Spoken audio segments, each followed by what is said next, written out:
지난 시간에 출애굽기 10장까지 이렇게 보셨습니다. 하나님께서 애굽에 바로에게 내린 9가지 재앙을 같이 보셨는데요. 피, 개, 이파, 악도금의 암까지 갔습니다. 흑암 재앙까지 보셨고요. 오늘은 이제 11장부터 나와 있는 무슨 재앙이죠? 장자의 죽음, 큰아들의 죽음. 하나님께서 이제 경고하실 때 네가 내 장자를 보내지 않았기 때문에 내가 네 장자를 죽이겠다라고 하신 말씀을 우리는 출애굽기에서 확인할 수 있었습니다.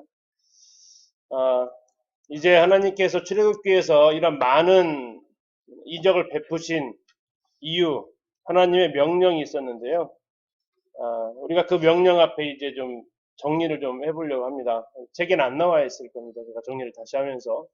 자, 하나님께서 모세를 통해서 하셨던 명령이 무슨 명령입니까? 무슨 명령이에요? 무슨 명령? 내 백성을 보내라 했습니다. 내 백성을 보내라. 자, 몇 번에 걸쳐서 내 백성을 보내라고 말씀하세요? 7번에 걸쳐서 하나님은 계속해서 내 백성을 보내라라고 이 얘기를 하십니다. 근데 이 7번은 굉장히 규칙적입니다. 첫 번째는 재앙을 내리기 전에, 심판하시기 전에 하나님께서 첫 대면에서 이러한 경고를 하셨다면, 그 다음 2번, 3번이 묶여져 있고요.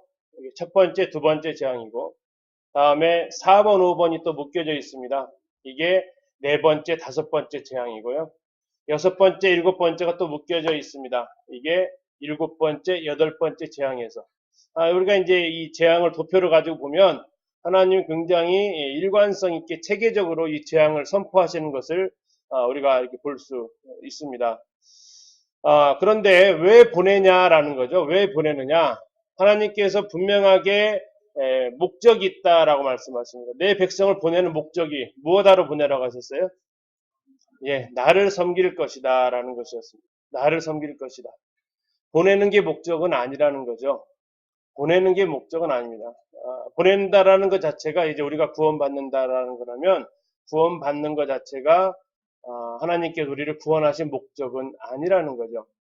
구원을 받은 이유는 무엇하기 위해서 받았다고 말씀하시냐면 나를 섬길 것이다 라고 하나님 말씀하시는 겁니다.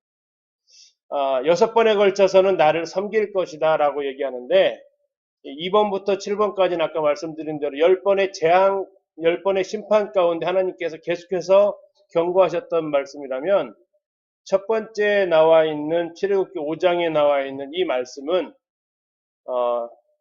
재앙이 심판이 임하기 전에 먼저 선포하신 말씀인데 여호와를 섬긴다는 것, 하나님을 섬긴다는 것이 어떠한 모습으로 섬기느냐? 뭐 해야 된다고 나와 있어요? 절기를 지킬 것이다 라고 나와 있습니다. 그들이 내 앞에서 절기를 지킬 것이다. 다시 말하면 하나님을 섬기는 모습이 무엇으로 표현되냐면 절기를 지키는 것으로 표현이 된다는 것입니다. 자, 절기를 지킨다는 게 뭘까요? 절기를 지킨다는 거. 우리가 나중에 레위기에서 절기에 대해서 배울 겁니다. 우리나라도 4대 명절이 있습니다. 혹시 아시나요? 자, 4대 명절하면 2대 명절은 대부분 다 아시죠? 나라에서 많이 쉬니까. 그죠? 뭐예요? 설날하고 추석이죠. 우리나라 고유의 4대 명절이 있습니다. 두 개가 더 있는데 뭔지 아세요? 단오하고 정월 대보름이 4대 명절에 들어갑니다. 근데 이제 두 날은 안 쉬니까 잘 몰라요. 그쵸? 이게 우리나라의 4대 명절인데 또 우리나라의 국경일이 있습니다. 국경일. 그쵸? 끝에가 절로 끝나는 게 있어요. 끝에가 절.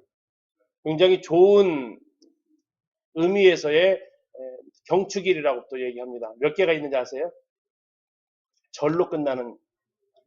자, 3월 달에 있는 3.1절.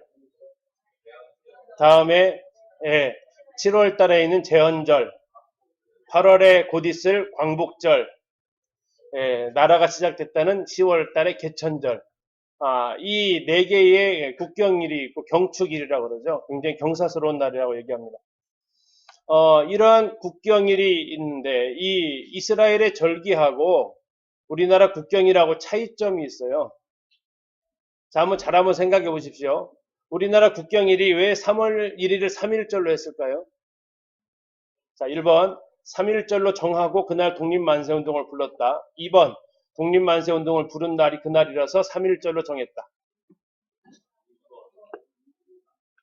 아, 좀 헷갈리시나요? 자, 그럼 다른 예를 한번 들어볼게요. 왜 우리가 곧 있으면 8월 15일 광복절로 하는가?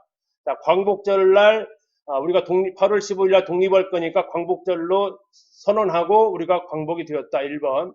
2번. 8월 15일 날 우리가 나라를 되찾았기 때문에 그날을 기념해서 광복절로 했다. 네, 이건 확실하시네요. 그래서 절기라는 큰 개념은 우리식으로 하면 어떤 일이 있었고 그걸 기념하기 위해서 제정한 것이 절기예요. 근데 이스라엘의 절기는 우리의 절기랑 달라요. 사건이 먼저 일어났어요. 날짜를 먼저 제정을 해요. 이게 이스라엘 절기하고 우리의 절기와 다른 점이에요. 왜 다르게? 이스라엘의 절기는 하나님께서 그냥 선포하셨어요. 내기에서 6월절이다, 초실절이다, 다음에 오순절이다, 나팔절이다, 대속주일이다, 초막절이다 다 선포하시고 하세요. 왜 그렇게 가능하냐면 하나님이 세우셨기 때문에 가능해요. 우리는 8월 15일 날 독립될 줄을 몰랐어요. 8월 6일 날 히로시마에 원자탄이 떨어졌는데 9일 만에 독립할 줄은 모르는 거죠. 그래서 우리는 그날이 성사되고 난 후에 기념일을 정한다면 역사를 주관하시는 하나님은 이미 날짜를 선포하시고 그날 일을 만들어 가세요. 이게 하나님의 놀라운 전능하신 모습을 보여주는 거죠.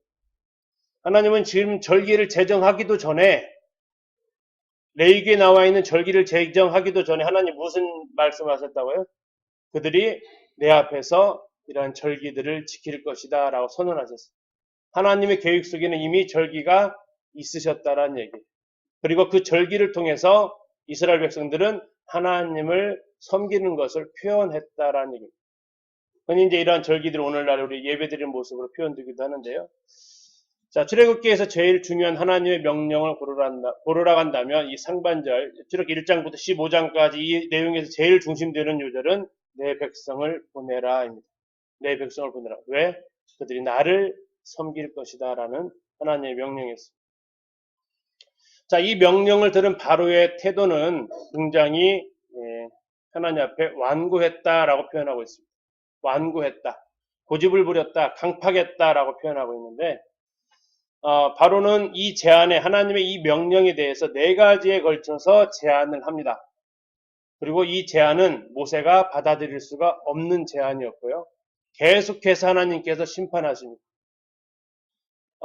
파리의 재앙, 이게 피, 개구리, 이 파리 네 번째 재앙 앞에서 그는 이제 더 이상 힘들었는지 모세한테 제안을 합니다. 너희들 하나님 앞에 제사 드리러 간다는데 가지 말고 어디서 제사 드려라? 이 땅에서 해라. 이 땅에서. 굳이 광야까지 나갈 필요 있냐? 이 땅에서 애굽 땅에서 제사를 드려라. 그러나 애굽 사람들은 이 동물 가축치는 일들을 굉장히 어떻게 여겼다고요? 아주 천하게 여겼어요. 더 나아가서 이들이 하나님 앞에 이스라엘 백성이 제사를 드리는데 뭘로 제사 드리죠? 그 제사 드린 예물 중에 소가 있거든요. 소는 그런데 애굽에서의 어떠한 위치였습니까? 애굽의 신이었어요. 아피스, 우리 형제님들 만년필 상표죠. 아피스. 이게 애굽 신의 황소 신의 이름이라고요. 자, 이러한 이 황소를 섬기는 숭배하고 있었는데 그들 목전에서 황소를 잡아서 하나님 앞에 제사 드리면 애굽 사람들 어떻게 반응하겠어요? 이건 가만히 있을 수 없으면 돌로 치고 난리 났겠죠. 제사를 하나님 앞에 예배를 드릴 수 없는 분위기가 형성이 되겠죠. 모세는 단호하게 거절합니다. 그랬더니 안 된다 했더니 그러면 너무 멀리는 가지 말아라 라고 제안합니다. 하나님께서 모세는 3일 길을 가겠다고 하는데 너무 멀리 가지 마라 라고 이렇게 제안을 하죠. 결국 이것도 나중에 자기 형편이 나아지니까 취소를 해버립니다. 다음에 계속해서 하나님께서로부터 심판이 맞아 이번에 메뚜기 재앙을 겪으면서 이제 거의 후반부가 됩니다. 메뚜기 재앙을 겪으면서는 누구만 가라고요? 너희 남자들만 가라. 아내들하고 자식들은 다 놔두고 가라. 라고 하는 겁니다. 자, 그러면 아내들과 자식을 뭘로 잡겠다는 얘기입니까? 그렇죠. 포로로, 볼모로 잡겠다는 거예요. 그럼 돌아올 수밖에 없게 만들겠다는 얘기죠. 그들에게 있어서 모든 마음껏 해라. 그러나 네 처자식은 내가 데리고 있을 테니까 너는 결국 이곳으로 다시 올 수밖에 없다.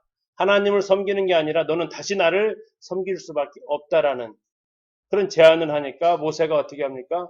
No 합니다. 그럴 수 없다. 온 가족이 다 갈 것이다. 다음에 이제 9번째 재앙에서 흑암 재앙에서 그들은 얘기합니다. 가라 그래 가족은 다 가라. 대신 뭐는 두고 가라? 너희 양과 소는 두고 가라. 근데 지금 뭐하러 간다 그랬죠? 하나님 앞에 제사 드리러 간다고 했어요. 근데 뭐를 놓고 가는 거예요? 재물이 없는 거예요.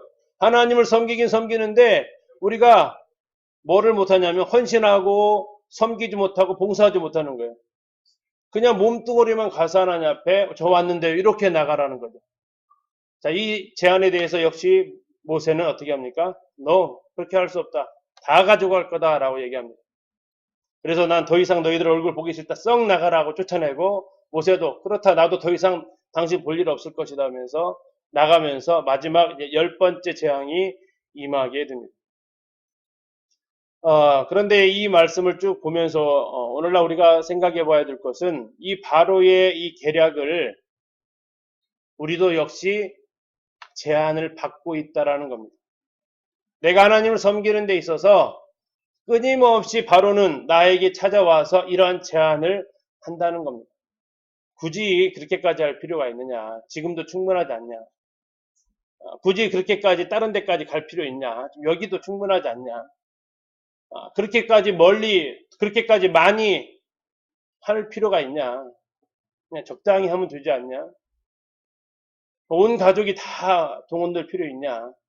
아니, 그 많은 것들 하나님 앞에 굳이 다 드릴 필요가 있냐? 드림이라면 때로는 집회 참석을 하는 데 있어서 내 스스로 제약을 해요. 주일날만 나가면 됐지. 소그룹은 뭐로 나가냐? 소그룹까지만 나가면 됐지. 정기 집회는 또 뭐로 가냐? 하나씩 하나씩 그들은 계속해서 자르려내려고 하고 있다는 얘기죠. 근데 우리가 어떻게 됩니까? 거기에 대해서 그 정도면 됐지. 맞아, 그 정도면 됐어. 뭐 내가 광신자도 아니고 그 정도면 됐어. 하는 그러한 유혹에 내 스스로가 넘어가는 것은 아닌가 하는 거죠. 하나님 앞에 나갈 때 하나님께서 요구하시는 것이 있는데 그 하나님이 요구하시는 것과 내가 하나님을 섬기는 영역을 제한하는 것 이것이 서로 상충될 때 모세는 단호하게 여기서 거절을 했다라는 겁니다. 우리는 동일하게 지금도 바로는 우리에게 찾아와서 제안을 하고 있다라는 겁니다. 근데 가장 큰 문제는 이 제안의 목소리를 분별하지 못하고 있다는 것이 또 안타까운 부분이기도 한 것 같습니다. 이것도 추가된 부분인데요. 좀 더 살펴보게 됐습니다. 이 완악하다, 예전 성경에는 강팍하다라고 표현되기도 했었습니다. 자, 몇 번에 걸쳐서 하나님께서 바로의 마음을 완악하게 하셨다고 했습니까? 10번에 걸쳐서 바로의 마음을 완악하게 하셨다, 완강하게 하셨다라고 표현을 하고 있어요. 자, 이것은 보면은 하나님께서 바로의 마음을 완악하게 한즉 바로의 마음을 완악하게 하고 바로의 마음을 완악하게 하셨으므로 바로와 그의 신하들의 마음을 완강하게 했고 5번, 6번, 7번은 계속해서 바로의 마음을 완악하게 하셨다. 바로의 마음을 완악하게 한즉 자, 이 완악하게 한 주체가 누구라고요? 하나님이에요. 그러면 이제 우리는 궁금증이 생깁니다. 하나님이 완악하게 하고 하나님이 심판한다. 정당한가요? 자, 다른 표현은 또 이렇게 나와 있습니다. 자기 스스로 마음을 완악하게 했다라고 역시 몇 번에 걸쳐서 나와 있어요? 10번. 예. 10전에 그치 10번 나와 있죠. 하나님께서 바로의 마음을 완악하게 하셨다라는 것도 10번이라면 바로 스스로 자신의 마음을 완악하게 했다라는 표현도 10번이에요. 자, 그러면 이제 여기서 우리는 어떤 질문이 생기겠습니까? 바로의 마음이 완악한 건 자기의 선택인가? 하나님의 그렇게 하심인가? 예? 이거 말씀 어떻게 돼요, 그러면? 자기 스스로 한 거예요? 그러면 위에 있는 이 말씀 어떻게 된 거죠?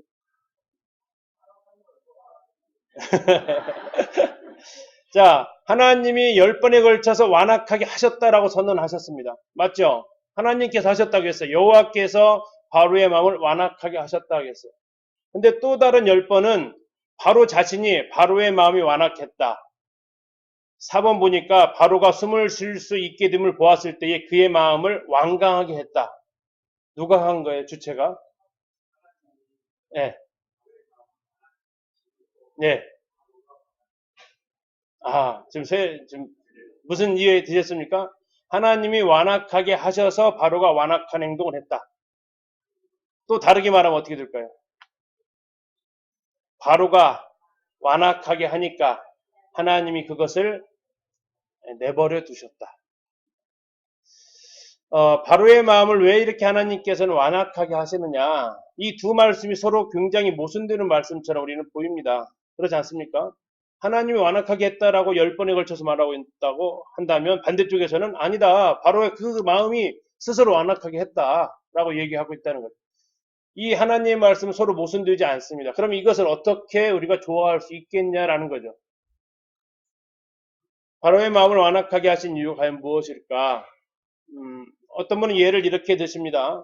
햇빛을 얼음에다 두고, 햇빛에다가, 햇빛이 잘 드는 곳에다가 한쪽에는 얼음을 넣고 한쪽은 진흙을 놔뒀다라는 얘기예요. 얼음은 어떤 현상이 벌어집니까? 그 단단했던 얼음이 녹아져 버립니다. 그 질퍽했던 진흙은요, 굳어져 버리는 것입니다. 이게 지금 완악하다는 동일한 사건을 보고서도 어떤 사람은 거기에 대해서 하나님의 은혜라고 고백하는 사람이 있어요. 그런데 어떤 분은요, 거기에 대해서 뭐라고 해요? 하나님 너무하십니다 라고 얘기를 해요. 이게 동일한, 오늘 비가 이렇게 내리잖아요. 예전에 뭐 이야기도 아시죠? 소금장수 아들하고 우산장수 아들을 둔 그 어느 어머니의 걱정. 비가 오는 날은 누가 걱정되고요? 집신장수인가요? 네, 집신장수 아들이 걱정되고, 비가 안 오면 우산장수 아들이 걱정되고, 똑같은 상황인데 전혀 감사할 줄 모르죠. 그래서 누가 얘기했다잖아. 아니, 비가 올 때는 누구를 생각을 하고요? 우산장수 아들 생각하고, 비 안 오면 집신장수 아들 생각을 하고, 그러면 날마다 감사할 수 있지 않냐고. 우리는 하나님께서 일하시는 모든 상황 가운데에서 우리의 마음이 어떻게 향하고 있는가를 한번 생각해 봐야 된다는 얘기죠. 하나님께서 바로에게 이러한 일들을 허락하신 것은 하나님이 어떠하신 분인지를 보여주기 위한 거였어요. 그리고 그러한 어떠한 분인지를 보면서 바로의 마음은 얼음이었습니까? 진흙이었습니까? 진흙이었다는 얘기예요. 하나님은 억지로 사람의 마음을 돌리려고 하시지 않습니다. 그렇다면 하나님은 자유의지라는 것을 주시지도 않았을 거예요. 하나님께서는 그냥 그들의 마음이 선택을 하면 로마서 1장 24절, 26절, 28절에 똑같은 단어가 3번 나옵니다. 혹시 어떤 단어인지 기억나세요? 예, 그렇습니다. 내버려 두셨대요. 내버려 두셨대요.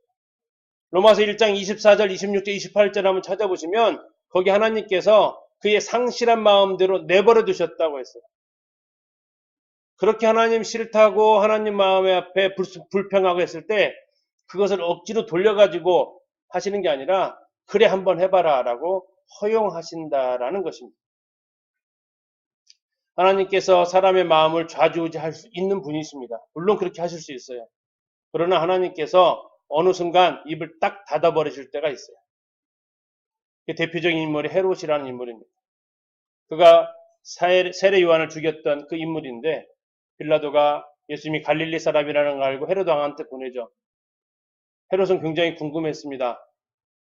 죽은 세례 요한이 살아났나 했을 정도였으니까요. 근데 그 예수님이 빌라도 앞에서는 정말 대꾸를 해주셨던 그분이 헤롯 앞에서는 어떻게 하세요? 단 한마디 말씀 안 하세요. 단 한마디. 신약 로마서에서는 이 애굽왕 바로에 대해서 하나님께서는 하나님의 말씀을 거스르기로 작정한 사람에게 어떠한 일이 일어나는지에 대해서 본보기로 바로 바로를 사용하셨다라는 것을 알 수 있습니다.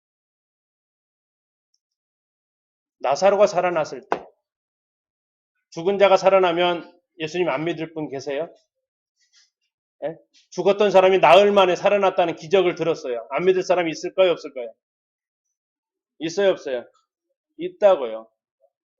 요한복음 11장에 보니까 안 믿을 뿐만 아니라 어떻게 했다고요? 예수님 뿐만 아니라 나사로까지 죽여버리려고 했던 사람들 있다고요. 왜 그들이 그렇게 했어요? 그들의 마음이 완악했어요.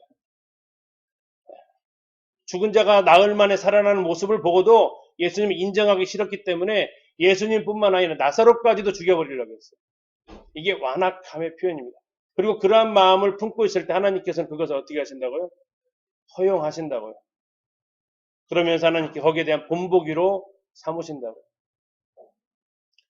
그래서 이 서로 상충되는 것 같았던 완악함이라는 이 단어 앞에서 우리는 한번 더 생각해 봐야 됩니다. 가끔씩 우리의 마음이 하나님 앞에 저 자신도 그랬었고 좀 건방질 때가 좀 있어요.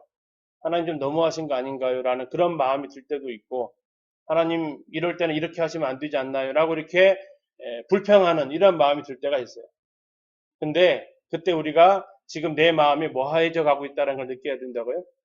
내가 지금 완악해져 가고 있구나라는 걸 느껴야 된다고요. 근데 내가 완악해져 가고 있다는 것을 바로가 느꼈을까요? 못 느꼈을까요? 못 느끼는 거죠. 내가 하나님 앞에 어느덧 불평이 늘어나고 있다. 내가 하나님을 향해서 원망이 늘어나고 있다. 이것은 지금 내 마음에 완악함이라는 이 등불이 깜빡깜빡하고 있다는 것을 우리는 기억해야 된다. 그렇지 않으면 하나님이 경고를 주세요. 그렇게 하지 말라고. 처음부터 막 재앙 내밀는 게 아니고 경고 주신다고요. 때로는 성경 읽으면서, 때로는 강단의 말씀을 통해서, 때로는 성도들과의 교제를 통해서 하나님 말씀하세요. 근데 문제는 뭐냐면 그 말씀을 그 신호로 못 알아챈다라는 거예요. 그래서 계속 같은 행동을 반복하고 있다라는 거예요. 그러면서 이제 하나님을 향해서 원망이 쌓이면 두 번째 단계는 어떤 단계가 올까요? 두 번째 단계는 교회를 원망하기 시작해요. 하나님 그러실 줄 몰랐어요 라고 이렇게 내가 마음에 부정적인 마음을 갖게 되면 그 다음 공격의 대상은 하나님이 가장 사랑하는 교회가 돼요. 그러면서 교회가 이러면 안 되지. 교회가 왜 이래? 교회가 왜 이렇게 사랑이 없어? 교회가 옛날 같지 않아? 아니, 어쩌면 옛날 같지 않은 건 자기 자신인데 그 공격의 대상이 자꾸 교회로 향해요. 그러면서 두 번째는 첫 번째 증상은 하나님 앞에 예배 시간에 입을 다물기 시작해요. 왜 감사할 수 없는 거예요. 불평이 가득하니까. 두 번째, 지표에 자꾸 빠지기 시작해. 왜? 교회가 마음에 안 들어요. 자꾸. 세 번째 증상은 어디로 갈까요? 성도들을 향해서 가요. 어떻게 그 형제가 나한테 이럴 수 있어? 그 자매가 나한테 이럴 수 있어? 계속해서 지금 마음이 완악해져 가고 있는 거예요. 이때 내가 그런 신호가 오면, 자, 그래서 완악해져 가면 성도를 싫어하면 안 만나려고 그래요. 교제를 안 하려고 그래요. 이 자연스럽게 흘러가는 그냥 흐름이에요. 하나님을 향한 완악함은 교회를 향한 완악함으로, 교회를 향한 완악함은 성도 개개인을 향한 완악함으로 가고 있어요. 그렇다면 나는 이제 진단해야 된다는 거예요. 내가 지금 완악하구나. 하나님 앞에. 내가 지금 진흙이 되어 있구나. 차가운 내 얼음 같은 마음이 하나님 앞에 녹아내리기를 우리가 기도를 해야 된다는 거죠. 자, 이렇게 해서 10장까지의 모습을 쭉 보면서 우리가 좀 오해할 수 있는 부분들을 좀 말씀을 미리 좀 드렸습니다. 자, 이제 11장에 가서 하나님께서는 큰아들 장자의 죽음을 경고를 하십니다. 그리고 이것이 일어나면 바로가 너희를 쫓아낼 것을 예언을 하시고 바로가 너희를 쫓아내면 너희는 그냥 나가지 말고 뭐를 요구하라고요? 은금 패물을 요구해라. 자, 이 은금 패물을 어디다 쓰려고요? 성막 짓는 데 쓰려고요. 하나님의 처소를 짓는 데 쓰려고요. 우리가 이제 두 번째 책에서 성막부터 공부할 텐데 이 성막에 들어가는 재료 제일 많이 필요했던 게 뭐예요? 금이죠. 또요. 네, 은, 다음에 놋, 동, 금은동이 많이 필요했어요. 또 여러 가지 직무를 짜야 될 재료들이 필요했어요. 여러 가지 가죽들이 필요했어요. 자, 이런 것들을 요구하라고 그랬어요. 요구해라. 왜? 성막을 지으려고. 하나님이 이미 계획 속에 성막까지 다 그려져 있으신 거예요. 광야에서 이게 어디다 쓸 일이 있어요? 광야에서 금 갖다 어쩌려고요? 없거든요. 근데 그것을 다 준비하도록 하나님께서 하세요. 자, 그리고 나서 이제 바로에게 경고를 합니다. 애굽 땅의 모든 처음 난 것은 다 죽일 건데 내가 이스라엘 자손은 구별하겠다. 대신 전에 구별했던 것과 좀 다르게 구별합니다. 이스라엘 백성 이전에는 아무것도 안 해도 됐어요. 하나님께서 그 재앙 심판의 면제권을 줬을 때. 근데 이번에는 어떤 행동을 그들이 취해야 된다라고 나중에 12장에 또 말씀을 하십니다. 그리고 이제 네가 내 말을 듣지 않았기 때문에 내가 나의 기적을 더하겠다, 플러스 시키겠다라고 경고를 하십니다. 자, 애굽에 내렸던 10가지 재앙을 통합하면 피, 개구리, 이, 파리, 다음에 가축, 악질, 독종, 우박, 메뚜기, 흑암, 장자의 죽음입니다. 민수기 33장 4절을 보면 이 애굽의 10가지 심판은 이렇게 표현하고 있습니다. 잠시 찾아서 한번 읽어보시겠습니다. 민수기 33장 4절입니다. 이 10가지 재앙을 왜 내리셨는가? 34장입니다. 33장 4절. 민수기 33장 4절. 같이 한번 읽겠습니다. 시작. 애굽인은 여호와께서 그들 중에 지신 그 모든 장자를 장사하는 때라. 여호와께서 그들의 신들에게도 벌을 주셨더라. 누구한테 벌 줬다고요? 신들에게. 그럼 이 10가지가 뭐라는 얘기예요? 그렇죠. 애굽의 신들이었다는 얘기예요. 실제로 이러한 신들이 그들에게 있었다라는 겁니다. 그리고 그들에게 가장 큰 신은 태양신이었고요. 그래서 흑암 재앙이 아주 9번째 나옵니다. 그리고 이제 마지막 장자의 죽음, 태양신의 아들의 다음 대를 이어갈 그 아들을 죽이면서 하나님께서 이 모든 심판은 애굽의 신들에게 벌을 주는 거였다라고 말씀하십니다. 애굽에 내렸던 10가지 심판을 쭉 이렇게 보면 공통점이 있습니다. 이 처음 3가지는 아론의 지팡이에 의해서 실행되었다면 그 마지막 뒤에 나와 있는 3번은 모세의 지팡이, 그리고 그 가운데는 지팡이가 언급이 되어져 있지 않습니다. 좀 다른 표로 좀 보면요. 이 3개씩 구분되어지고 있어요. 3개씩, 3개씩. 경고 있고 없고, 있고 없고, 있고 없고. 굉장히 규칙적이죠. 다음에 언제 했느냐? 아침에 없어요. 때가 아침에 없어요. 때가 아침에 없어요. 굉장히 일관적이에요. 어떻게 했느냐? 서서 바로 앞에서 없어요. 서서 바로 앞에서 없고 서서 바로 앞에서. 이건 무슨 말이냐면 이 2번은 하나님께서 경고를 하세요. 내 백성을 보내라라고 선언하세요. 그리고 이 2번 해요. 안 들으니까 한 번은 바로 그냥 심판하세요. 4번째 다시 한번 선언하세요. 내 백성 보내라. 또 내 백성 보내라. 2번 연속했는데 또 안 들어요. 그러니까 6번째 재앙은 그냥 예고 없이 바로 심판하세요. 7번째 다시 얘기합니다. 내 백성 보내라. 내 백성 보내라. 8번째. 또 안 들으니까 9번째는 어떻게 하세요? 또 예고 없이 그냥 실행하세요. 이 하나님의 이 패턴은 굉장히 일관성 있게 진행되는 것을 알 수 있습니다. 다시 말하면 하나님께서 심판을 충동적으로 하신 분이 아니시라는 것을 알 수 있어요. 하나님 굉장히 자신을 드러내시는 심판이었기 때문에 계획적이고 치밀하게 심판하시는 것을 볼 수 있습니다. 아까 했던 완강하다, 완악하다라는 것들을 보게 되면 단순히 완악하게 했던 모습들은 1번, 3번, 5번, 7번 홀수 번째고요.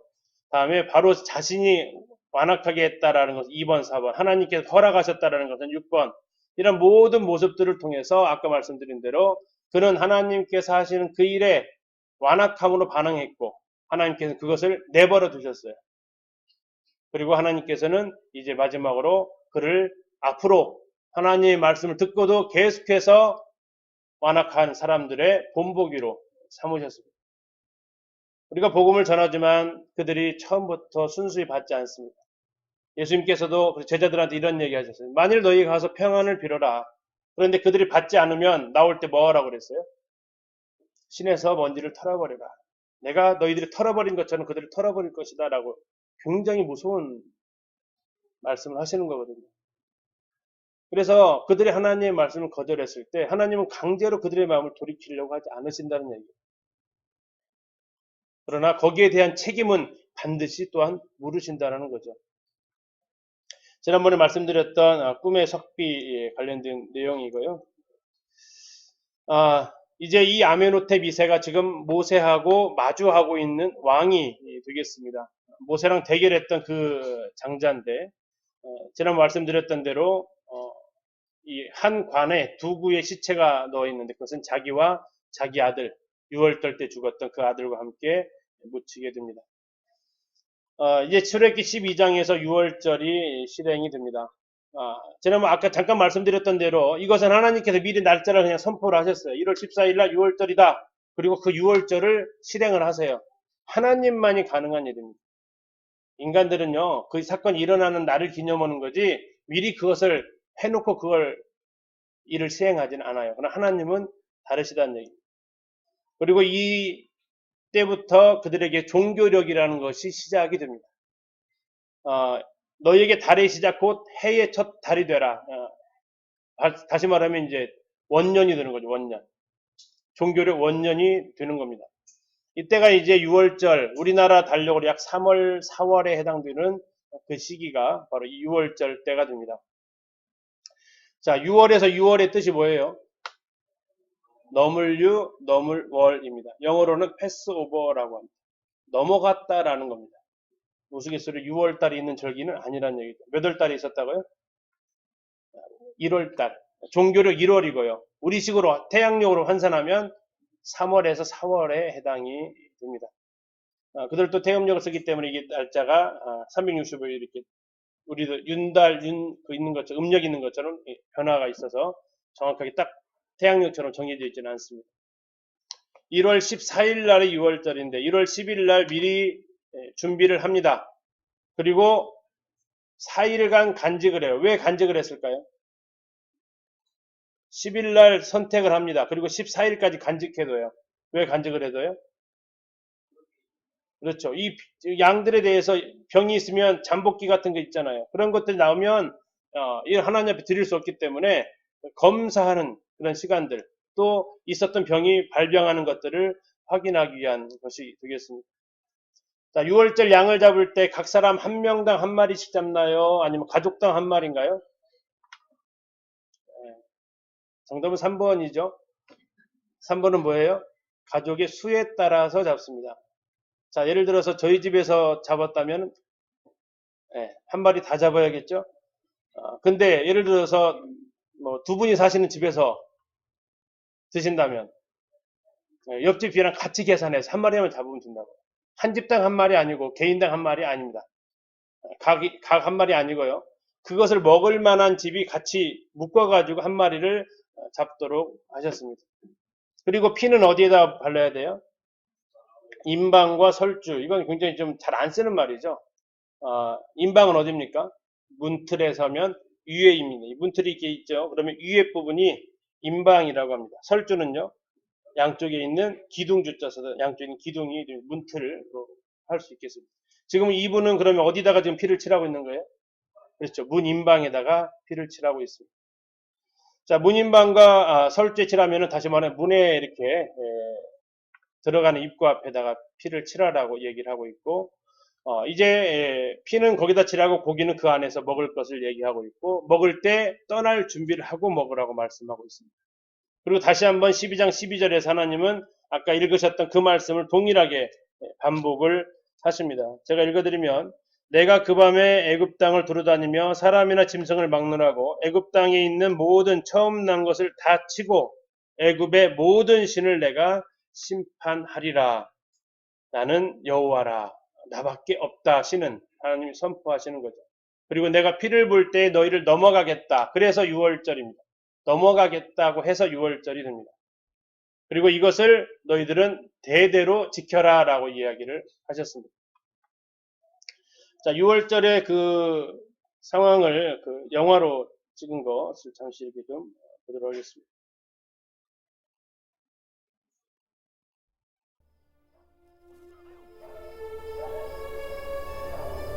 여호와께서 내게 이르시되 양을 잡아 그 피로 모든 기둥과 문에 바르라. 오늘 밤 내 애굽 땅을 돌아다니며 처음 난 것을 다 죽일 것이다.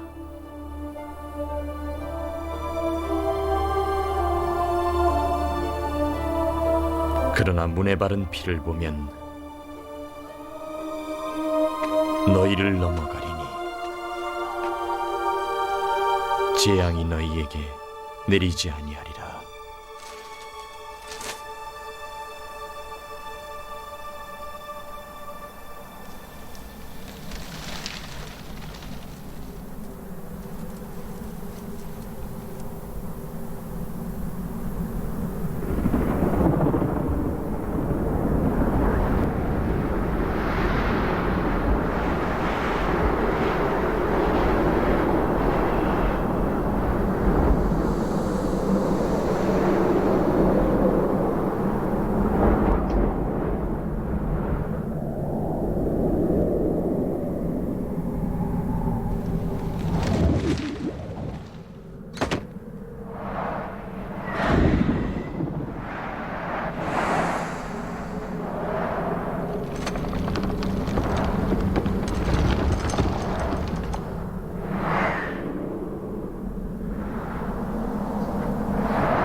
예, 이날 피 안 발랐으면 여기도 돌아가실 분 꽤 계시죠?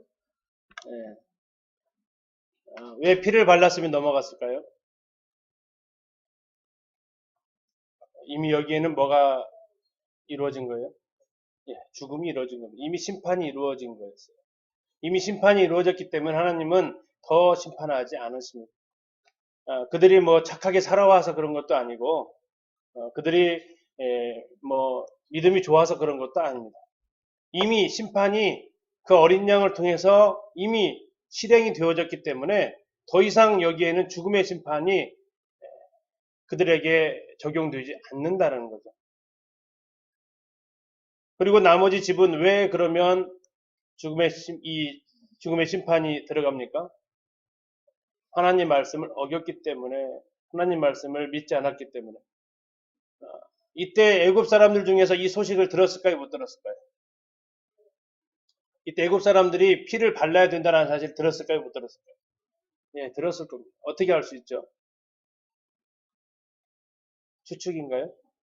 아니에요. 나중에 보시겠지만 출애굽을 할 때 누가 따라 나왔냐면 수많은 잡족이 따라왔다고 했어요.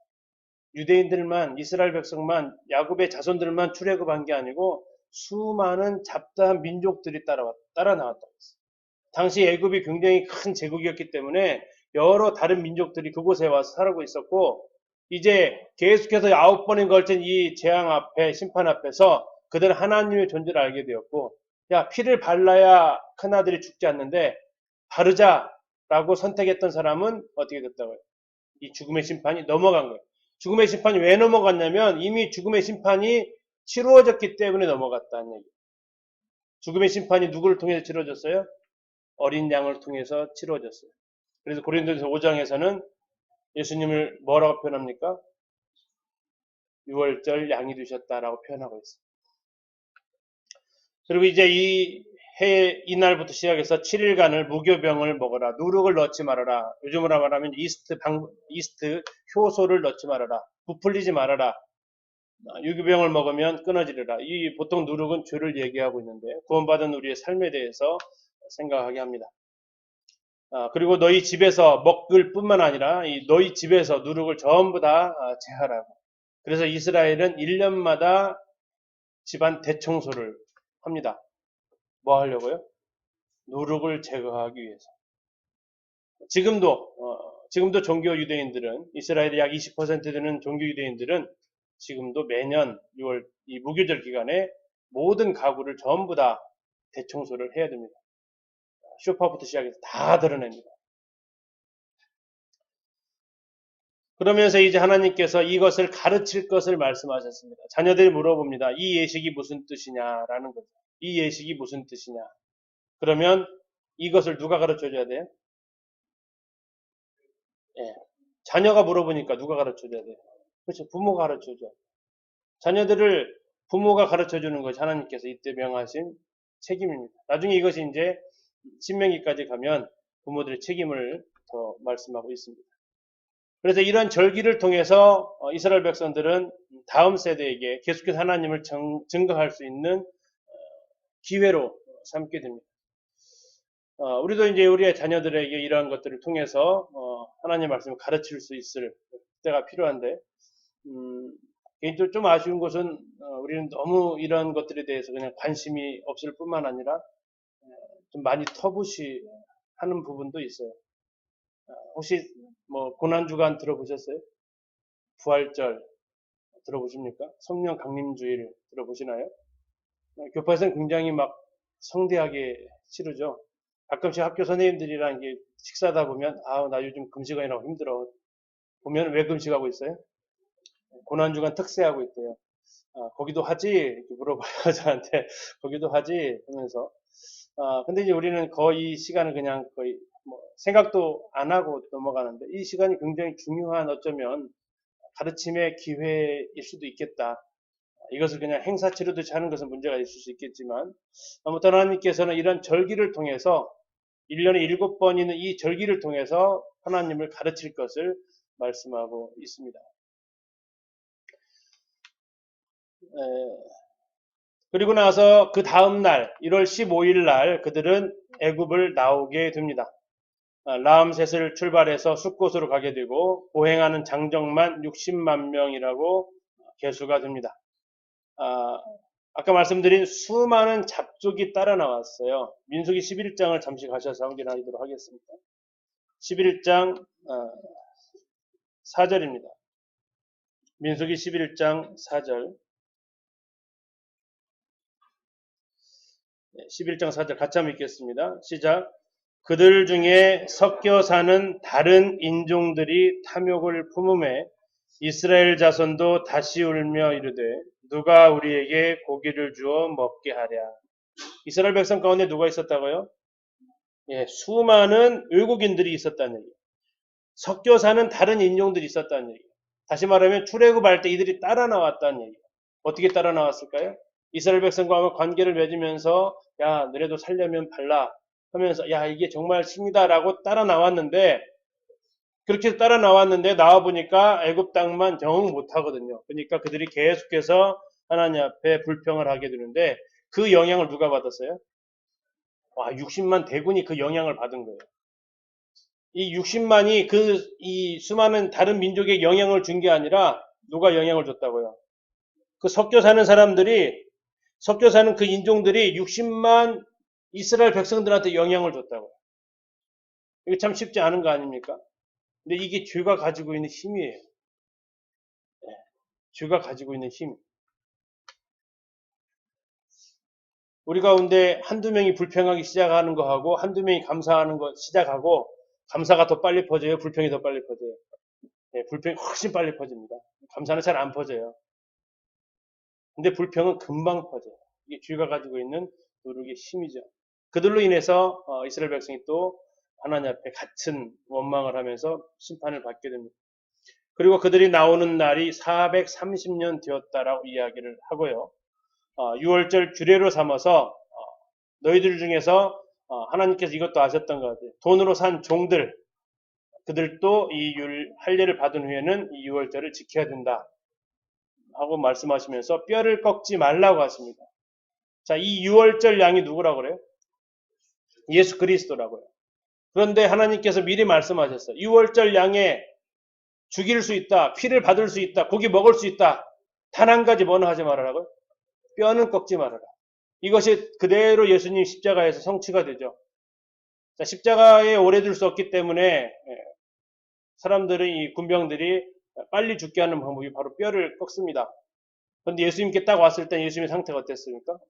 이미 돌아가셨어요. 그래서 뼈를 꺾을 필요가 없었어요. 그래서 옆구리에 창으로 찔러서 마지막 확인만 하죠. 왜요? 이때 하나님께서 예언을 이미 하셨던 거예요. 6월절 어린 양은 뼈를 꺾을 수 없다. 만약에 뼈를 꺾게 되면 예수님은 부활하신 이후에 그 모습 그대로 손과 발에 못자국을 지니셨는데 부활한 후에 그러한 모습을 사셔야 되기 때문에 하나님께서 허락하지 않으신 거죠. 자, 라암셋이 어디냐라는 것이 이제 또 아까 출애굽했던 그런 두 가지 주장의 출발점부터 여기가 시작이 됩니다. 참고하시고요. 아까 따라 나온 무리들에 대해서 잠깐 말씀드렸는데 출애굽기 12장 38절에서도 그들을 가리켜서 중대한 잡족, 우리 개역 개정에서는 수많은 잡족과 이렇게 나와 있습니다. 수많은 잡족과 양과 소와 심이 많은 가축이 그들과 함께 하였다라고 말씀하고 있습니다. 민수기에서는 섞여 사는 인종들, 이들이 불평의 출발점이 되기도 합니다. 고린도전서 5장에서 예수 그리스도를 하나님 어린 양 유월절 양이 되셨다라고 선언을 하시면서 이 유월절 이 사건은 앞으로 일어나게 될 예수 그리스도를 보여주는 굉장히 중요한 모형이 됩니다. 어린 양 흠이 없었던 것처럼 우리 주님도 흠이 없으셨고 점도 없으셨습니다.